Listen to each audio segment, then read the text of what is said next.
નમસ્કાર મિત્રો, સ્વાગત છે તમારું આપણી આ યુટ્યુબ ચેનલમાં જેનું નામ છે ગુજરાતી જીકેની જમાવટ. મિત્રો, આજના વિડીયોમાં આપણે વાત કરીશું આજે વહેલી સવારે ગુજરાત રાજ્ય સરકારના 9 લાખ કરતાં પણ વધારે જે સરકારી કર્મચારી પેન્શનર છે તેમને લઈ અને સરકાર દ્વારા એક મહત્ત્વનો પરિપત્ર બહાર પાડવામાં આવ્યો હતો. સરકારી કર્મીઓને પરિપત્ર બહાર પડાયો છે, જેમાં મિત્રો સરકાર દ્વારા જે છે તે મિત્રો મુદતમાં વધારો કરાયો છે અને આ મુદત શેના માટેની વધારાઈ છે. સાથે જ મિત્રો સરકારી કર્મચારીઓને જે છે તે સરકાર દ્વારા આ પરિપત્રમાં શું તાકીદ કરાઈ છે તમામ માહિતી આજના વિડીયોમાં આપ સુધી પહોંચાડીશું.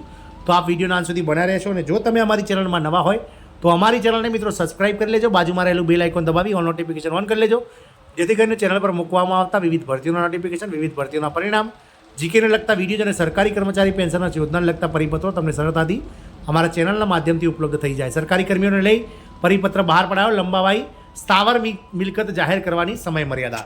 તો આપ સૌને જણાવી દઈએ કે ગત રોજ મિત્રો ફેબ્રુઆરી મહિનામાં સરકાર દ્વારા સ્થાવર મિલકત એટલે કે ગુજરાત રાજ્ય સરકારની વર્ગ 1 થી 4ની સેવાઓમાં જોડાયેલા હાલમાં કાર્યરત તમામ જે કર્મચારીઓ છે તેમણે પોતાની સ્થાવર અને જંગમ મિલકતની જે છે તે મિત્રો એફિડેવિટ કરી અને સરકારને જમા કરાવવાનું છે.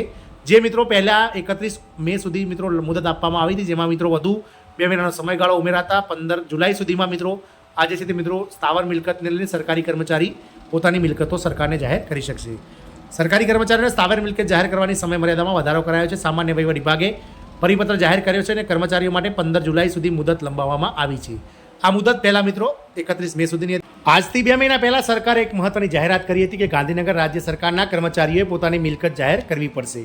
ત્યારે આ અંગે હવે વધુ એક નોટિસ સામે આવી છે. સામાન્ય વહીવટ વિભાગે પરિપત્ર જાહેર કર્યો છે કે સરકારી કર્મચારીઓને સ્થાવર મિલકત જાહેર કરવી પડશે. એ માટેની સમય મર્યાદામાં વધારો કરીને મુદત 15 જુલાઈ સુધી લંબાવવામાં આવી છે. આ મુદત પહેલાં 31 મે 2024 સુધીની હતી, જે હવે વધારીને 15 જુલાઈ 2024 કરવામાં આવી છે. સરકારી કર્મચારીઓને સ્થાવર મિલકત કરવી પડશે જાહેર. સરકારે જાહેરાત કરી છે કે હવેથી ક્લાસ 3ના કર્મચારીઓએ પણ પોતાની મિલકતોને સ્થાવર મિલકત જાહેર કરવી પડશે. સામાન્ય વહીવટ વિભાગે જાહેર કરેલા પરિપત્રમાં સ્પષ્ટપણે જણાવાયું હતું કે ક્લાસ 3ના કરાર આધારિત કર્મચારીઓએ પણ પોતાની સ્થાવર મિલકતો અને મિલકત દર વર્ષે જાહેર કરવી પડશે. ત્યારે હવે સામાન્ય વહીવટ વિભાગે પરિપત્ર જાહેર કરીને જણાવ્યું છે કે સ્થાવર મિલકત જાહેર કરવાની સમય મર્યાદામાં વધારો કરવામાં આવ્યો છે. કર્મચારીઓ માટે મિલકત જાહેર કરવાની મુદત 15 જુલાઈ સુધી લંબાવવામાં આવી હતી. આ સાથે જણાવવામાં આવ્યું છે કે વર્ગ 3ના કર્મચારીઓને વર્ષ 2023ના વર્ષની જ માહિતી આપવાની રહેશે. સાથે જ ફિક્સ પગાર કર્મચારીના જે હેઠળના કર્મચારીઓ છે તેમને પણ વિગતો આપવા સૂચના આપવામાં આવેલ છે. આમ સરકાર દ્વારા આગામી સમયમાં મિત્રો સરકારી કર્મચારીઓને લઈ અને મિત્રો મહત્વનો પરિપત્ર બહાર પડાયો છે.